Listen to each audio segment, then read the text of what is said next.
Hello, and welcome back to the More Money Podcast. I am your host, Jessica Morehouse, and this is episode 343, and we're exploring a topic that we've not explored before, and I'm very excited, even if the topic may seem not super, it's not morbid exactly, but it is a serious topic. And that's why I want to have my next guest on the show, because it is really important and it's not something that gets talked about often, but it is likely something that a lot of us will experience. And so we need to better understand how to navigate this. And what I'm talking about is widowhood and money.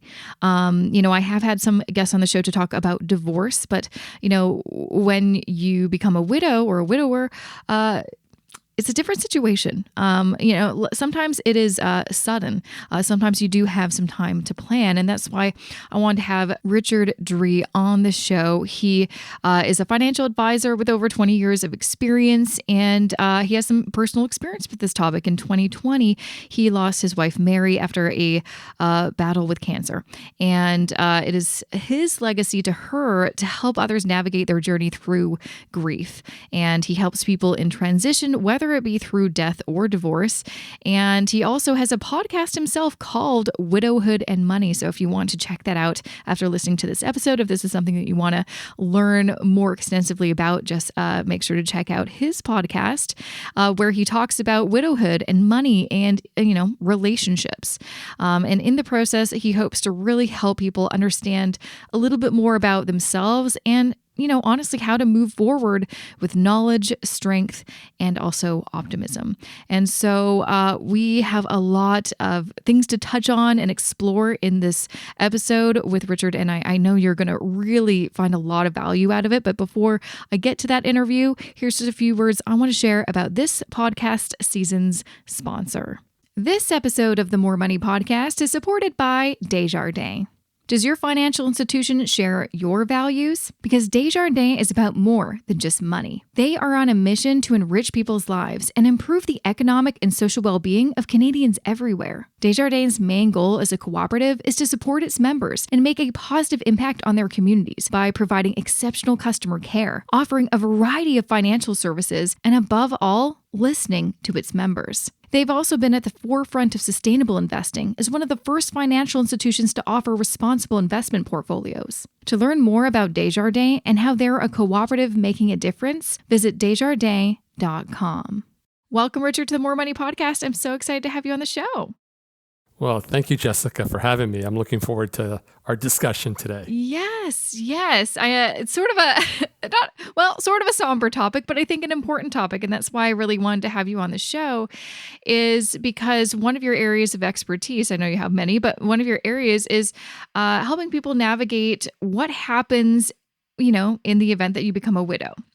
Now, I've had a few guests on the show to discuss what happens if there's like a dissolution of marriage, if you are divorcing or separating, how to navigate that. But when your partner passes away and you become a widow, it's a very different situation, I would imagine. So first, I want to kind of start with you. So you have 20 years of experience as a financial advisor, but you also have, kind of a personal connection to this topic. So I'd love to kind of, learn a little bit more about your background, what kind of brought you into the world of finance, and then also what drew you to wanting to educate people about how to navigate widowhood.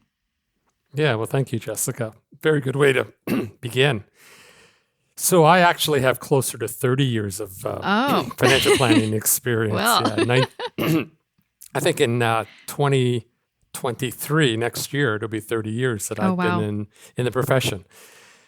So in that period of time, the majority of that 30-year period was really aimed at working with the entrepreneurial market, the business owner, his family, people that worked within the company and were part of the family, and then those that were part of the family but didn't necessarily work in the company. So it was a very complicated situation for family businesses, especially in Canada, whether it be investment planning, tax, but also in terms of how to keep the family together.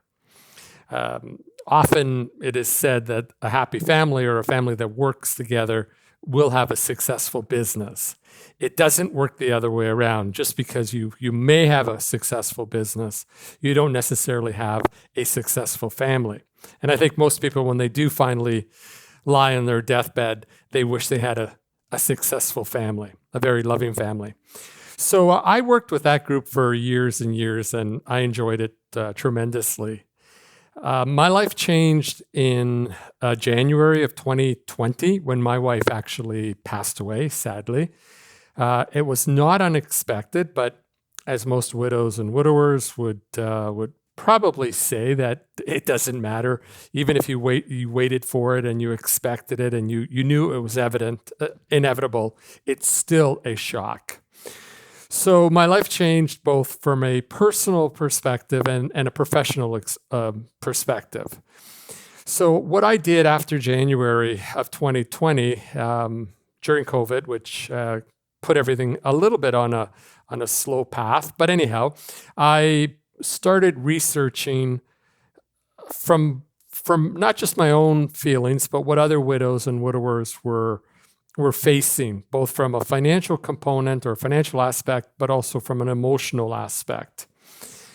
And I was surprised that there's a tremendous amount of help needed for people, including myself. I'll give you a couple examples of how I, being the financial expert, kind of missed the boat on 2 or 3 issues that were things that I tell people all the time.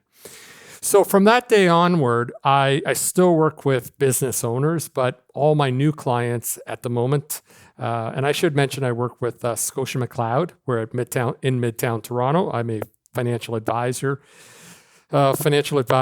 and a portfolio manager with them. So my new clients as of January of 2020, are now widows and widowers. And I have a lot in common because of my own personal experience. So I'll give you an example of how during that period of time, your brain may not be working properly. And it could be either before the death or after the death.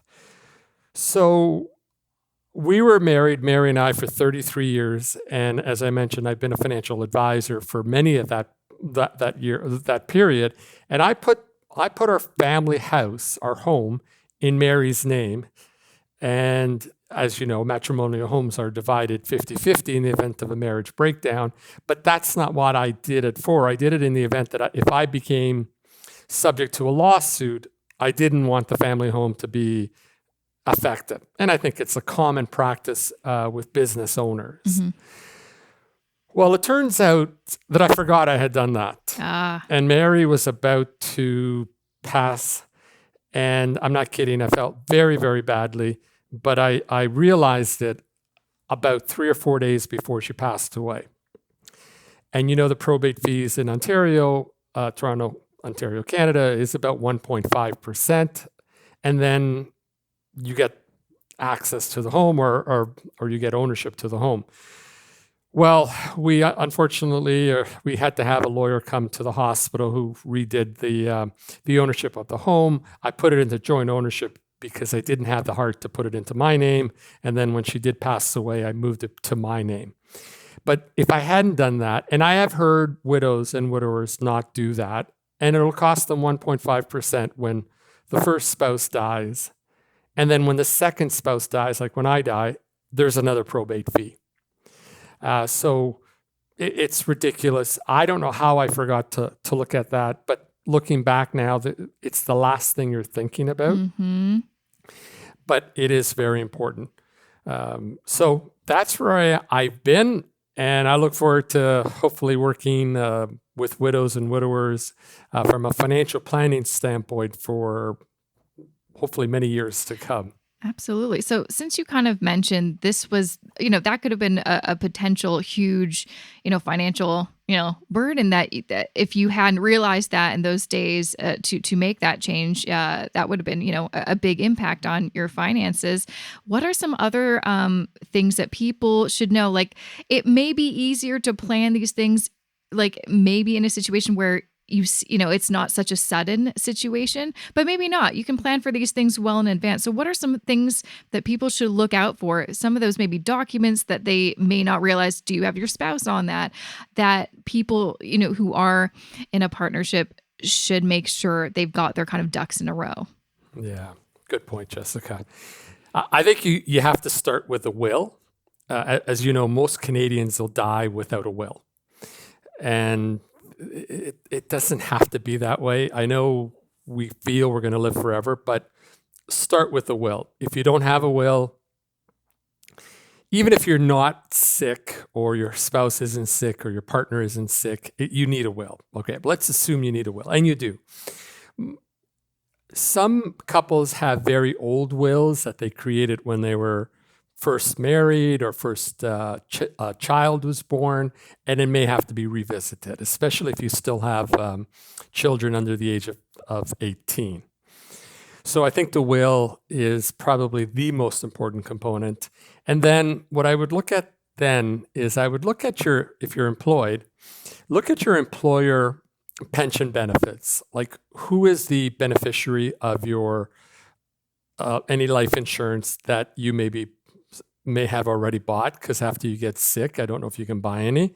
So make sure you again, to avoid probate fees, you want to pick an individual rather than have it go to the estate. You may also have critical illness, which you may have already talked about in the past with your listeners. That is very, very helpful, because if you do have critical illness insurance, which means that it'll pay if you become diagnosed with a particular illness, such as cancer, heart attack, stroke, they will cut you a check for the amount of the insurance. It won't change your life. It won't make you better, but it might give you an opportunity to maybe go to the Mayo Clinic if there's any possibility of getting a better treatment plan. Although Mary had great treatments here in Toronto, in Ontario. I don't know if it's any better, but you do have the opportunity to do that. So your wills, your employer health benefits, if you have any private insurance like your own, make sure the beneficiaries are, find them. Yeah. Because many people die and they have that stuff. And then while we're on the topic of finding things, make sure you document where your accounts are. Like, if you have accounts at Scotia, is it a checking account? What's the account number? If you have electronic assets or digital assets, which are becoming more and more popular, that is another bag of uncertainties there. Your Google account, your Gmail account, if you have one, your Twitter account, your LinkedIn account, all that stuff. Because even as an executor, you can't go into your husband's LinkedIn account or Facebook account. You need permission for that, because you'd be impersonating him or her. And that's not allowed or not legal, but most people, from what I've heard, will do that. So there's a laundry list of things to do. Start with the wills, identify where everything is, make sure it's up to date, make sure people know where things are. But that's just the financial component. Then you've got all your emotional component. Talk to the children, talk to your friends and family. We can talk about that if you want. But let's talk about the emotional. This is a money show. This is a money show, but I think, money is also an emotional thing, and death is a very emotional thing. I think that's where, I have seen death in my, family with my, grandparents, and seeing, my mom and her brothers deal with a lot of that, and it's very emotional and very difficult. And at the same time, you are forced to make a lot of financial decisions in that state of mind. So what are, some things that, if this were to happen to you, here are some, great things that you can do to make sure that you are in the right state of mind, so you don't make an emotional decision that you'll regret later on. Yeah. Yeah, I think from what I've read and what I've personally experienced is the first year, although it may not be the hardest year in your grieving journey, maybe the year or period of time, it may be more than a year, maybe less than a year, but let's say hypothetically, roughly a year. And by the way, everybody goes through the journey at their own pace. So this is by no means a definitive answer to that question. But I think during the first year, at least for me, I was numb. I was in a fog. They call it fog brain. I call it what you want. I think I was still in shock. And if I had to redo it, and I didn't do anything big, but I read a lot of widows and widowers say or recommend, don't do anything really big in the first year. For example, don't sell your house. You may eventually, but at the moment, you're just not ready to determine where you're going to move, whether you should even move, and where and how. So if you can avoid or delay big financial decisions until you start thinking a little bit more clearly. The other one is about dating, and I know we're talking about money, but especially for men, and I can only talk for men, I guess, but there is a tendency not to replace your wife, to replace your spouse, and that may not mean that you love the person that you're dating, but it just may mean that she is replacing what you were missing. And again, it may only be a while, and then you find out that that's not the person that you really want to be with. So I think any major decisions that you have to make financially or emotionally, I would see if you can postpone them for a year until you can actually think a little clearer. But then there are things that you have to do immediately. Probably the most important thing is your cash flows, your cash flow budgeting. Can you survive financially now that one spouse, who may be the breadwinner or partial breadwinner, is no longer there?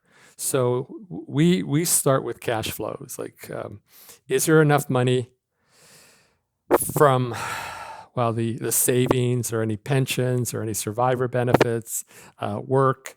Is there enough money to maintain the standard of living? Do you know, Jessica, the average female the average widow in Canada becomes a widow at the age of 57. Wow. That's young. So you think a widow is someone who is in her 80s or 90s, and there of course are, but the average woman becomes a widow, or the average widow became a widow at the age of 57. So she may still have children at home. She may still have debts. She may not have worked. She may have been a stay-at-home mom. So cash flows are the most important component. And I think we have to do that immediately. Some of the big changes, you could wait. The other thing you should look at almost immediately, well, maybe not immediately, but within the first 3 to 4 months, is your own mortality. If you were to die as a widow or a widower, and if you had children or dependents, you have to determine how they're going to survive financially.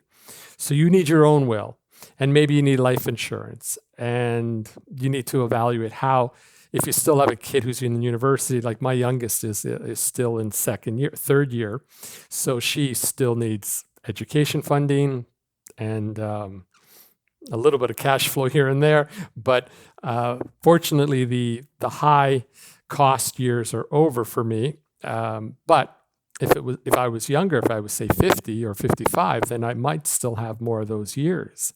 So if I died, then the children could be in a financial mess.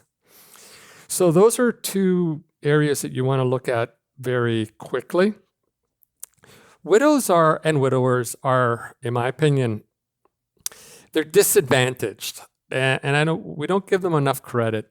I didn't know this, but so Mary worked, and she was a stay-at-home mom, but she also had a sort of a side job that she did from day one practically, and I worked full-time. So I'm going to be eligible for pretty well full CPP. Mary was eligible for about, let's say, 3/4 of her CPP max. In Canada, the maximum CPP that you can qualify for is the maximum that one person can receive. So let's say I could receive, today's maximum is about $15,000 a year. And let's say Mary would have qualified for 10. So when we're both alive, we'd get 10 from her and 15 from me, which would be 25. You would think that I'd get her survivor benefits. No, I don't get her survivor benefits if I'm already at the maximum CPP. If I'm already getting 15, I don't get anything for her. And that's a big amount of money lost. That's $10,000. Yeah. Yeah, and it plus inflation and until I'm maybe hopefully 90 or whatever.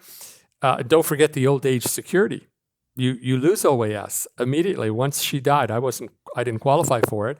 But when I do qualify for it, I won't get her survivor benefits for OAS because there are none. And then all the pension splitting. So, if you have a spouse or a partner, you can split Canada Pension. You can split your RRSPs, your pensions from work. Well, I can't do that. I don't have anyone to split it with.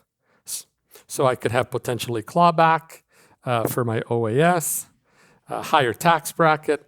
Mm-hmm. I could go on, but I know we don't have a limited amount of time. Yeah, no, those are important considerations. I think the other thing to also be mindful of, and I know I was looking on your website, there's some articles, some really great articles about some things for people to keep in mind is one thing that I think, people do think about the wills, but they sometimes forget about making sure that their spouse is a beneficiary on some of their registered accounts. And that could also be a big financial setback if you didn't. I know for me, honestly, there's one form I still have to fill out for my husband on one of my accounts. And that could be, a huge burden if it has to go through the estate instead of being passed on to you. Do you want to kind of speak to some of those things that people should make sure they tick that box, sign that document, because it could be a big life changer? Yeah, that's a very common problem. So RRSPs can... you can pick a beneficiary. Usually you pick your spouse because they can roll over to him or to her tax deferred. There are alternatives. You can have them roll over to a child who is under the age of 19 or a child who is disabled. Okay, but those are rare circumstances. The majority of times people would want the money to go to their spouse. But they could, if they don't tick their spouse off, like actually name him or her, and if it's blank, it goes to the estate. And the estate is driven by the will. So in your will, and you may have a will, as you said, Jessica. So in the will, it says Jessica leaves everything to her spouse. Well, that's fine. Everything will go to him eventually. But before it goes to him or to her, you will have to pay probate fees. And the probate fees is 1.5%. And then at the same time, it then is included in your final tax return. So if you've got a big RRSP, well, that could be a very financially profitable year from a tax return point of view. So you're paying the taxes today, you're paying the probate fees, and then the net amount will go to your spouse. All that money could be deferred. You will still have to pay the tax. You'll still have to pay the probate fees, one probate fee instead of two, but you can defer it until he or she passes away, which could be a long time. So make sure your registered accounts have beneficiaries. The TFSA has similar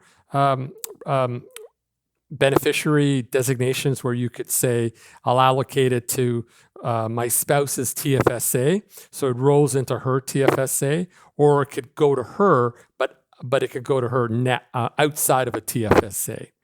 I would rather have it go to your spouse within his TFSA so that you could continue to grow that money tax deferred, or tax free actually. Mm-hmm, tax free, yeah.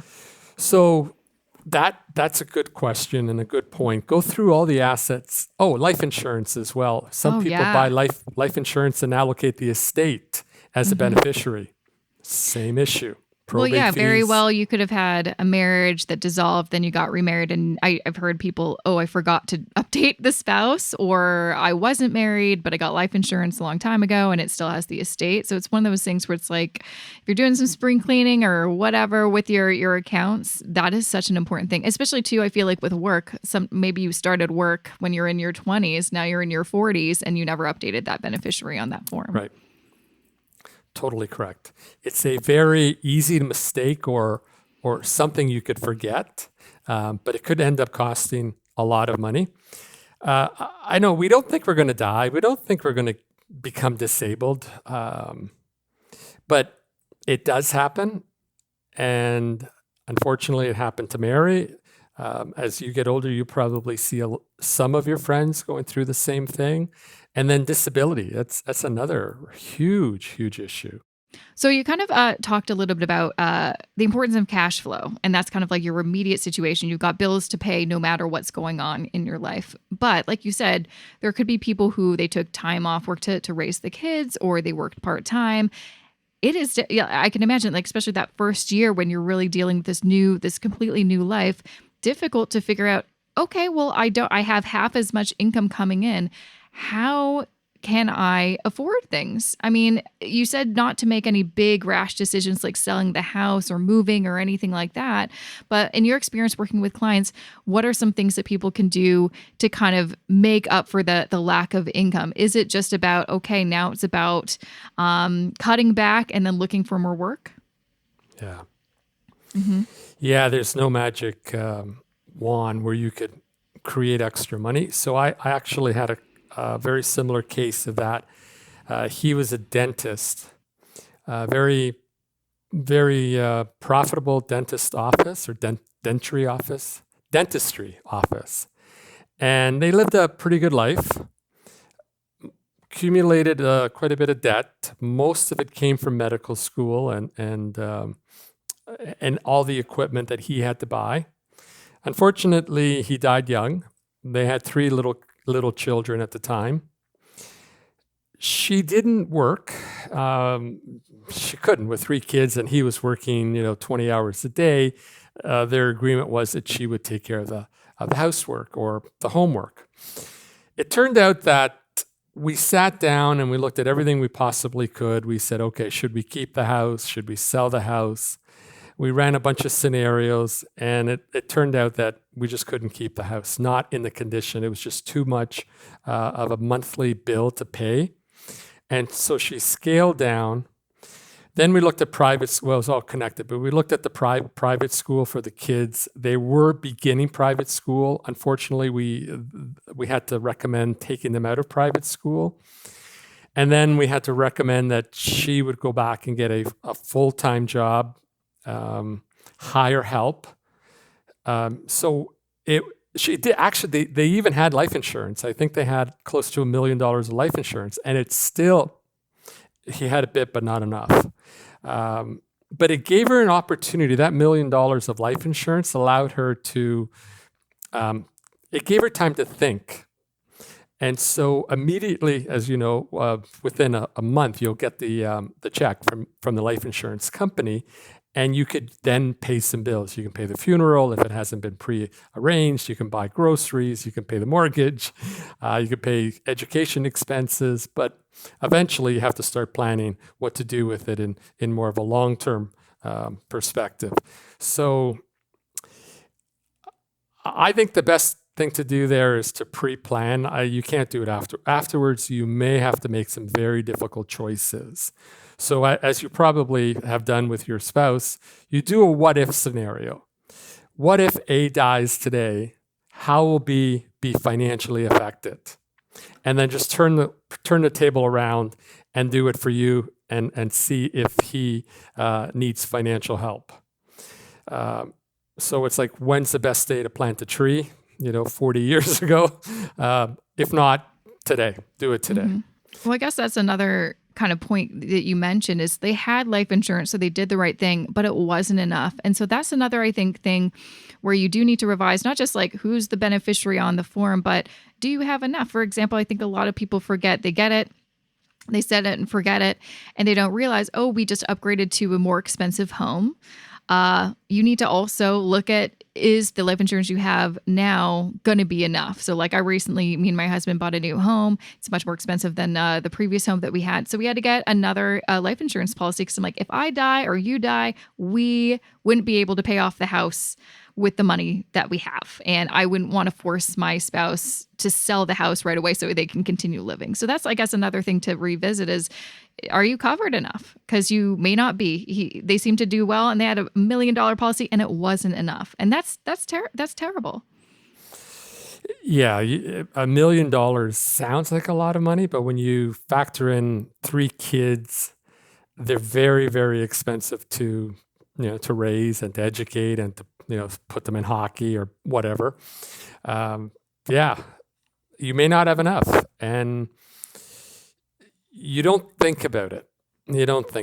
But if you work with a financial advisor, or if you're a do-it-yourself investor, you have to go through the will and the powers of attorney. We didn't talk about powers of attorney, but the same thing. One thing I just want to mention. Do you think this is then, because we've mentioned there's a few things that you need to check. Is this something that you should kind of look at once a year or every 5 years, or what's like a good kind of routine? Because I feel like most people are like, I don't have time to do this. It sounds like a lot of work. But is it just about setting aside like an hour once a year to make sure all the paperwork is all good? Oh, we forgot about this big life change. We just had a kid. We should look at our life insurance or our will again. Yeah, I think if you have a life event, like you've bought a new home, or you've had a child or another child, or you're separating, any big life event, I think you should look at everything from A to Z. But normally, if you've created a will today, and nothing really big has happened, you haven't had any new kids, you haven't been separated, then I would think every 5 years would probably be enough to look at your wills and your powers of attorney. But your employee health benefits are renewed every year.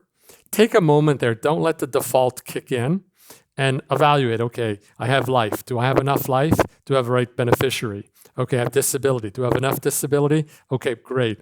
Oh, critical illness. Oh, I should add that. I've never added it before. What I find that everybody knows what they're covered for from a dental point of view. Oh, I have X number of dollars of dental care coverage. But if I ask them, well, if you become disabled for the next 20 years, how much coverage do you have? And it's nothing. I don't know. I know. Well, I think most people don't take the time. I mean, very well. Of course, I would, because I like this stuff. But most people forget to check their benefits and all that stuff. Like, just like a personal example, my mom was visiting over the summer, and we went to get massages. I'm like, hey, are you covered? She works for the school board. I'm like, are you covered? Do you have some benefits? She's like, oh, I don't think so. I'm like, well, let's just take a look. And we looked online. She's been working for the school board for like 20 plus years, and she's always had massages covered, and she's never gotten a massage. I'm like, that is, in my view, leaving money on the table. Yeah. That's just like one example. She's never looked it up. And I think she actually has gotten massages in the past, but she's just paid cash. I'm like, but you could have gotten actually 80% covered. And that's just one little example of, just to remind people that part of your compensation for your work is those benefits, whether that's life insurance or what have you. And it's important also, like you mentioned, are you covered enough? Because I think often we think, oh, I'm covered from work, but we actually don't know, well, how much are you covered? Like, if your life insurance through work is only $200,000, but you need like $1 million policy, then that's clearly not enough. You're going to have to look at a private. And also, I think another thing that people forget about is if you leave that employer, you're no longer covered. And, us millennials like to move around. So. Right. Yeah. And if you get sick during that period of time that you're moving around, you may not get coverage. Exactly. So plan in advance. But like you mentioned, let's talk about powers of attorney. That's another, people think about the wills, but there's a lot of components to having a full estate plan. What are some key things, including the power of attorney, that people should remember? Yeah, definitely. I think if you're a millennial or anybody younger than, say, 50, 55, you have a greater probability of becoming disabled than actually dying. So although the will is important for a millennial or thereabouts age group, the power of attorney actually is more important because of the probabilities of becoming disabled. So in Canada, in Ontario, we have two. We have powers of attorney for property and for healthcare. For property would be your house. So for example, your home may be in joint ownership. Well, if you're incapacitated, your husband can't sell the house, can't put on a mortgage, can't do anything with it because he needs your signature or your approval. Well, if you're in a coma, you're not allowed to enter into a contract, obviously. And it doesn't have to be a coma. It could be even less severe. You could be suffering from some form of mental illness that prevents you from thinking effectively in order to enter into a contract. So let's say you're not allowed to enter into a contract. Well, these assets that are either in your name or in joint ownership are kind of frozen because there isn't anybody that can actually go in and administer them. Now, your husband, your spouse, or a family member can go to the courts, post a bond and blah, blah, blah, and eventually they will be appointed the executor of the power of attorney for property. But it's time consuming, it's expensive, and it's the last thing you want to do when your daughter or your wife is in such a condition. So powers of attorney for property and for healthcare, that is another very important component. Mary had do not resuscitate, so which means that if she is, bottom line, if she can't breathe, we're not going on a ventilator, and that was her decision. It wouldn't have helped. If it had helped, we definitely would have recommended it and we would have pushed it, but would not have helped. It would have kept her alive. Who knows for how long? But she wouldn't have been there. So some people say, well, I don't want that type of medical care in the event I'm ever in that position. And they write it down and then they allocate an individual to be the power of attorney for care. So usually for care, you allocate your husband or your wife, your spouse. For property, again, you can allocate your husband or your wife, or you can pick a trust company to do that for you. It depends on who you know and who you trust to do A or B or both. Mm-hmm. Yeah, no, that's super important. Yeah, and if you're a widow or widower, good luck. Who are you going to pick as powers of attorney? Yeah, and you're going to have to not just pick anyone, you're going to have good conversations. Because I know that's a big discussion I've been seeing online is a lot of people are like, oh, I don't want to be your power of attorney because it's a lot of work. It's a lot of work and a lot of risk. A lot of responsibility. And I guess the other kind of important person to name, when it comes to estate planning is your executor. And that's another thing I think I've been seeing lots of conversations online. It's like, oh gosh, I want to be an executor. I've seen, family members deal with that. It's like almost a full-time job sometimes. It's a lot of work. But I mean, typically you would name your spouse, I suppose, as your executor, or you could name someone else if you feel like I'm going to be too emotional. Yeah, I've seen 9 out of 10 times you pick your spouse, and then you pick the alternate would be children. So if you're a widow, you don't have a spouse, so you have to see whether or not your children can be that power of attorney and the executor of the will. And then would you name a trust company if you don't have kids, right? Or what would just a trusted person, I guess, that you know? Well, that would be your two options. You could pick a trust company. What I've done is I picked a trust company because I have 3 kids. I don't want them to do it. I think they may not even be in the country because right now I've got 2 out of the 3 out of the country, and it's very, very difficult if they're out of the province to act as an executor in Ontario. So you could go to the bank that you deal with. If you deal with Scotia, you walk in, you get a referral to a trust division. The trust division, and Scotia Trust will be the executor. It'll kick in, then you have to pay for it, but it kicks in when you pass away. And they can be both the executor to the will, and they can be the power of attorney for property. They will not be the power of attorney for health care. So that you will still need, and you could pick children for that. I think you could probably, the problem is with kids is, if you have 1, then you're okay. If you have 2 or more, I think disagree. Right. Yeah. They may disagree, and 2 of them may gang up on 1.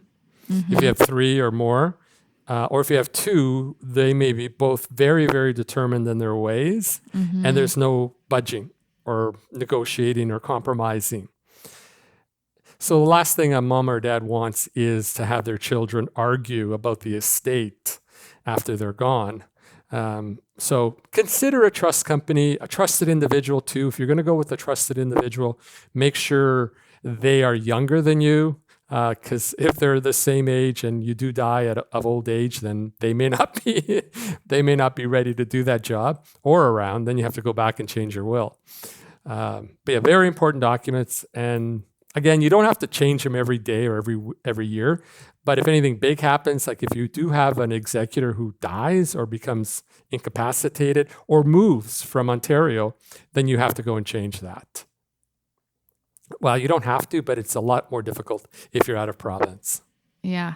Yeah, no, those are very helpful things. I think it's one of those things where it's like, I'm so glad we had this chat, because I think a lot of people don't think about these important elements, but when you deal with them, when they actually happen in your life, you're like, oh gosh, I'm either really glad that this is all set up, or, oh, I wish I'd taken the time to pre-plan some of this stuff. So before I let you go, is there any other kind of pieces of advice that you'd like to share for anyone who, maybe is either they are a recent widow or someone that just wants to make sure that they're planning for the future?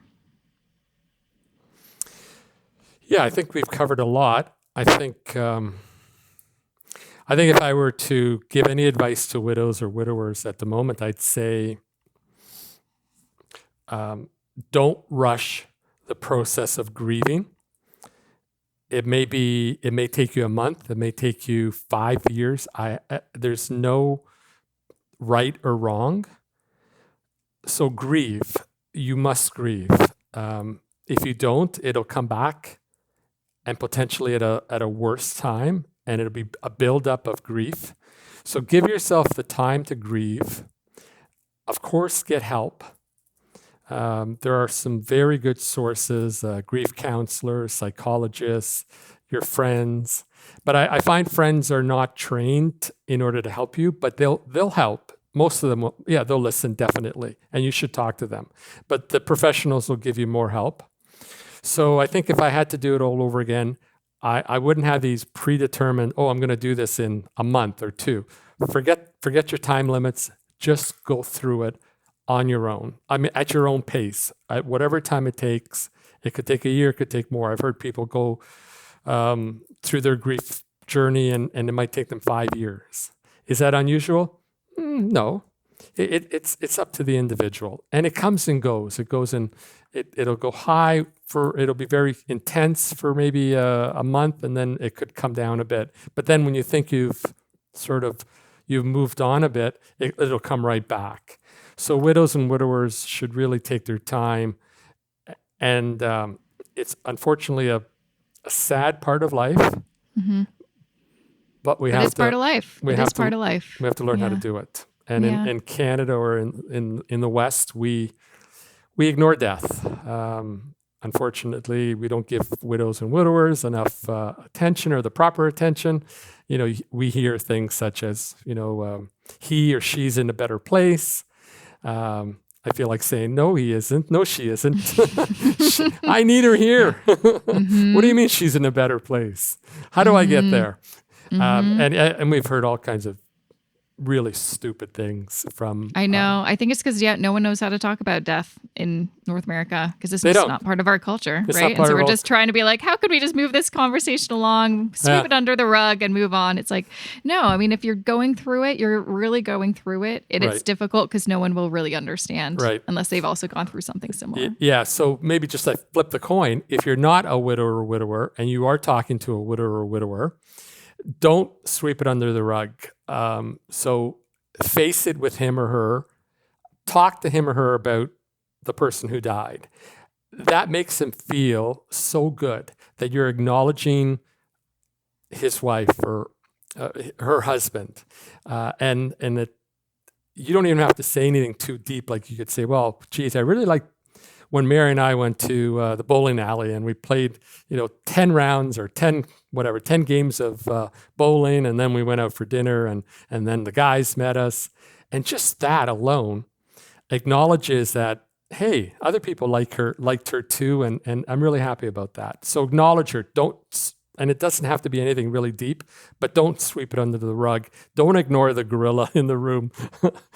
Bring it out. Mm-hmm. Yeah.